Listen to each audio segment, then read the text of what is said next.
Alors, bienvenue dans cette nouvelle vidéo. Aujourd'hui, on va voir comment est-ce qu'on fait pour vaincre le syndrome de l'imposteur et comment est-ce qu'on fait pour devenir un expert quand on est prestataire de service.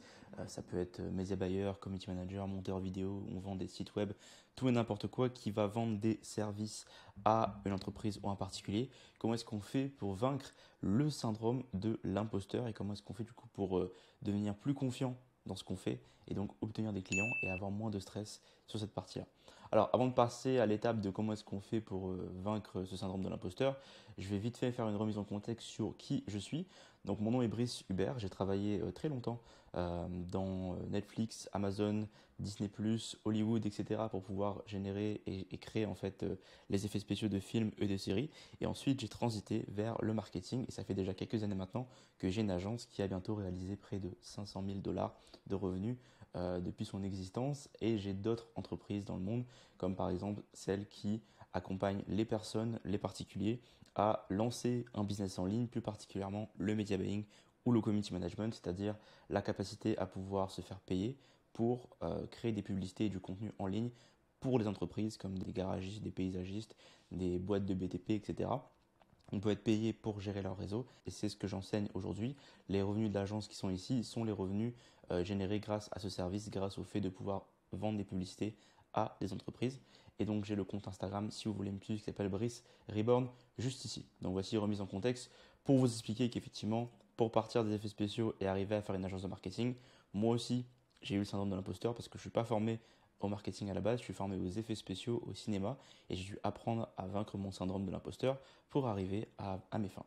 Alors, le syndrome, qu'est-ce que c'est? Le syndrome de l'imposteur, c'est la peur de ne pas être capable de faire des choses, de ne pas arriver à faire quelque chose et se faire passer pour un expert alors qu'on ne se considère pas comme un expert. Et donc ça crée des blocages mentaux et des blocages physiques aussi par rapport au fait que ça va nous empêcher de faire des actions. Pour beaucoup de personnes, ça va les tétaniser, les stresser, les paralyser sur le fait de contacter de potentiels clients pour obtenir des contrats parce qu'ils se disent ah mais je suis pas expert, ah mais je suis pas capable, ah mais pas ceci, etc. Donc ils ne vont pas passer à l'action à cause du syndrome de l'imposteur. Et donc si je prends l'exemple du sport, quand vous commencez un sport, on ne va pas vous envoyer directement en compétition au jour 1. C'est pas ça qui va se passer. Par contre, on va s'entraîner pour se préparer à ça. Et ça ne veut pas dire que quand on est prêt pour la compétition, ça ne veut pas dire que le jour où on s'inscrit à une compétition, ça ne veut pas dire qu'on va automatiquement gagner. Ça veut dire simplement qu'on est plus confiant, pardon, dans le fait d'y aller. Donc prenez ça en compte parce que c'est très important, l'analogie que j'ai fait ici, c'est ce qui va représenter en fait tout le concept de syndrome de l'imposteur. Parce que quand on fait du sport ou même quand on va à l'école, avant de faire un contrôle, avant de rendre un devoir et tout, on a fait des exercices à la base, on s'est préparé. Le jour de l'examen, le jour de la compétition, on est plus confiant de le faire que comme si on n'avait rien fait avant et comme si on partait de nulle part. Et bien c'est exactement la même chose pour le syndrome de l'imposteur lorsqu'on est en business. Et je pense que la corrélation ne se fait pas forcément tout le temps chez les personnes qui ne voient pas ça comme ça.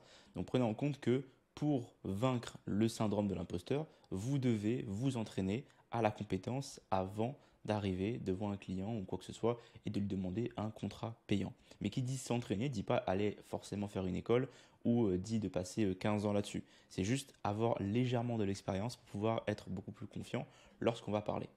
Et du coup, comment est-ce qu'on devient confiant dans une compétence? La seule façon d'y arriver réellement, c'est de pratiquer la compétence. C'est la seule façon d'y arriver. Vous pouvez pas juste être théorique, vous pouvez pas juste apprendre plein de choses sur un sujet sans pratiquer la compétence. Et la pratique va faire en sorte que vous deveniez confiant à 100%. Alors, comment est-ce qu'on fait du coup pour pratiquer? Eh bien, la façon la plus simple, c'est de travailler gratuitement pour prendre de l'expérience. Travailler gratuitement, ça nécessite de la discipline et de la résilience. Ça veut dire que vous devez mettre votre ego de côté. Votre ego qui potentiellement vous dit oui, il ne faut pas travailler gratuitement, oui, il ne faut pas faire ci gratuitement pour les gens parce que les gens vont profiter de vous. Il faut changer le rapport de force.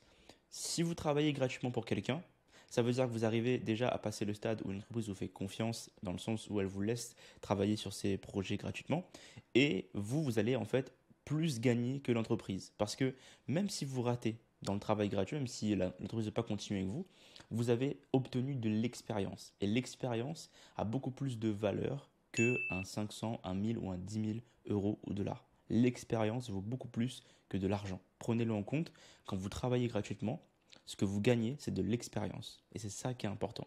Et souvent, les gens veulent trop être payés trop vite alors qu'ils n'ont pas les compétences nécessaires. L'avantage de travailler gratuitement, c'est que ça n'engage aucun moyen financier de la part d'un potentiel client. Et donc, ça réduit votre niveau de stress en cas d'échec. Mais ça augmente, dans tous les cas, votre confiance. Quand je dis aucun moyen financier, ça dépend forcément de votre service. Si vous vendez des publicités, quand je dis aucun moyen financier, c'est que la personne ne va pas vous payer vous pour faire les publicités, mais s'il y a un budget pub à mettre, elle va le payer quand même. Mais au moins, ça n'engage euh, aucun paiement pour votre service si vous travaillez gratuitement, et donc ça va vous réduire votre niveau de stress et ça va donc augmenter votre confiance. Alors, petite astuce, quand vous voulez travailler gratuitement, ne demandez pas la permission. Faites-le. Faites-le, ne demandez pas la permission. Donner un exemple très simple, moi j'ai beaucoup de gens qui viennent me voir sur Instagram, beaucoup de gens qui veulent faire du montage vidéo pour moi. Ils me disent: Salut Brice, je suis monteur vidéo, j'aimerais faire des vidéos gratuitement pour toi. Voilà, si ça t'intéresse, dis-moi. Mais pourquoi faire ce message qui va me demander un effort de mon côté? Vous allez me dire: oui, mais l'entreprise elle est feignante. Oui, mais on s'en fout. À la fin de la journée, c'est moi qui ai l'argent pour payer ce prestataire-là. Et c'est lui qui cherche du travail. Ce que la personne aurait dû faire, et ce que moi j'apprends aux membres du programme Reborn, qui est notre programme d'accompagnement pour les gens qui souhaitent lancer un business en ligne en partant de zéro, en apprenant une compétence comme le media buying, moi ce que je leur explique, c'est que vous devez en fait proactivement faire les contenus. Qu'est-ce que le monteur vidéo aurait dû faire? Il aurait dû simplement aller sur ma chaîne YouTube ou trouver une vidéo qui est sur le feed, prendre cette vidéo-là, faire le montage qu'il voulait faire et me l'envoyer directement en me disant: Bonjour Brice, voici une vidéo que tu as postée sur YouTube. J'en ai fait un short, j'en ai fait un reels. Voilà, j'ai fait ça gratuitement pour toi. Tu peux le poster sur les réseaux. Ça me fera plaisir juste d'avoir le retour de ce que tu en penses. Et en fait, de cette façon-là, il m'a pas demandé les fichiers, vidéos, patati, patata, etc. Il a directement fait le service, il me l'a donné. Et donc en fait, il n'a pas demandé la permission, il l'a fait. Et c'est pareil pour le media buying ou le community management. Moi, ce que j'explique à mes élèves en général, c'est quand vous contactez une boîte, envoyez un visuel d'exemple, envoyez proactivement un visuel d'exemple. Ne demandez pas: est-ce que vous voulez un visuel gratuit? Non, faites le visuel, envoyez-leur, ça aura beaucoup, beaucoup plus d'impact. Et en fait, la réaction en face, ça va être souvent positif. Ou bien même s'ils ne sont pas intéressés, au moins vous aurez leur avis. Ok? Donc, on va voir le petit schéma de comment ça se passe pour travailler gratuitement et comment est-ce qu'on passe de travailler gratuitement à trouver des clients. Imaginons que vous êtes prestataire de service, par exemple le media buying, et vous devez, étape 1, chercher un potentiel client.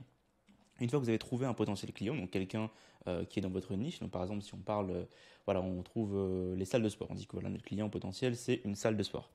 Salle de sport, qu'est-ce qu'on va faire? Pour contacter la salle de sport, on va aller créer 2 visuels gratuitement de salles de sport. Donc on va créer 2 visuels gratuitement de salles de sport et il y a 2 possibilités. Soit ils aiment le visuel, soit ils n'aiment pas les visuels. S'ils n'aiment pas les visuels, qu'est-ce qu'on va faire? On va revenir sur créer 2 visuels gratuitement. Et on va continuer comme ça jusqu'à temps que potentiellement le travail leur plaise ou qu'ils vous disent d'arrêter d'envoyer du contenu gratuit pour eux. Mais vous, en fait, vous allez vous améliorer à chaque moment où vous avez fait ce contenu gratuitement. Vous allez en fait obtenir du feedback, obtenir des retours de leur part qui va dire: ok, j'aime bien ça, j'aime bien ça, j'aime pas ça, etc. Et vous allez continuer à travailler gratuitement jusqu'à temps que ce soit satisfait. Mais si maintenant ils aiment les visuels, vous pouvez proposer votre service payant pour continuer. Si l'entreprise n'est pas intéressée, elle n'est pas intéressée et vous revenez à l'étape chercher les potentiels clients.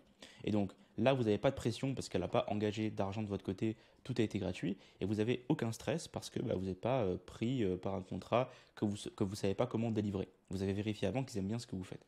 Donc de cette façon-là, quand vous cherchez les clients, évidemment ne faites pas ça un à la fois, essayez de faire par paquet de 10-20 personnes à la fois, 10-20 entreprises à qui vous faites des visuels gratuits, vous allez voir ça fait toute une différence et vous allez devenir confiant de 1 dans la façon de communiquer avec les boîtes, parce que si vous parlez à 10 boîtes d'un coup, c'est beaucoup plus, vous êtes beaucoup plus confiant à la longue de parler à des entreprises. Ensuite, vous allez créer beaucoup plus de visuels, vous allez créer beaucoup plus de contenu, beaucoup plus de choses. Si vous faites de la rédaction web, faites beaucoup plus de texte. Vous allez devenir beaucoup plus confortable dans l'exercice de votre activité, parce qu'en réalité, ces visuels-là devraient être des visuels de qualité ou des textes de qualité que vous allez pouvoir utiliser pour de vrai lorsque vous allez payer pour. Donc, vous allez vous entraîner en terrain réel.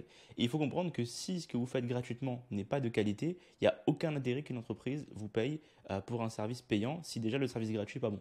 Donc vous devez faire en sorte que vos visuels gratuits ou vos textes gratuits soient de bonne qualité. Et si vous proposez donc un service payant et qu'ensuite la personne est intéressée, félicitations, ça vous fait un nouveau client.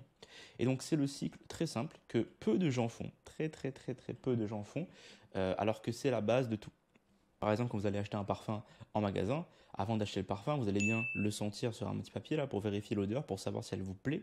Et si le parfum vous plaît, si déjà le testeur vous plaît, vous allez potentiellement acheter la bouteille. Et c'est pareil pour un service. Et donc pour vaincre le syndrome de l'imposteur et devenir un expert, il faut pratiquer la compétence encore, encore et encore jusqu'à obtenir des résultats et jusqu'à ce que vous soyez déjà confortable à exercer la compétence, confortable à communiquer avec les entreprises et confortable d'avoir des résultats sur le sujet et donc vous allez pouvoir décrocher vos premiers clients comme ceci. Donc c'est pas très compliqué de battre le syndrome de l'imposteur, c'est ce qu'on a fait, c'est ce que j'ai réussi à faire pour passer de 0 à plus de 500 000 de revenus sur mon agence de marketing actuellement et c'est ce qu'on fait en fait, c'est ce qu'on a fait avec nos différents élèves, on a aidé plus de 280 personnes à passer le syndrome de l'imposteur et à obtenir et à être en cours d'obtention de leur indépendance financière. Aujourd'hui, si vous souhaitez être accompagné pour lancer un business en ligne en partant de zéro, si vous ne savez pas comment faire, si vous souhaitez avoir plus de techniques sur comment créer les visuels, créer les textes, trouver les clients, etc., n'hésitez pas à cliquer dans les liens qui sont dans la description. On a une masterclass gratuite pour comment lancer cette activité-là et ensuite vous pourrez prendre rendez-vous avec notre équipe pour savoir si vous êtes éligible au programme ou non. J'espère que cette vidéo vous a plu. N'hésitez pas à commenter, à liker et à vous abonner. Ça nous aide forcément à obtenir plus de gens qui vont voir ce contenu et être intéressés à apprendre de plus en plus sur le sujet. Moi, je vous dis à très bientôt. Ciao.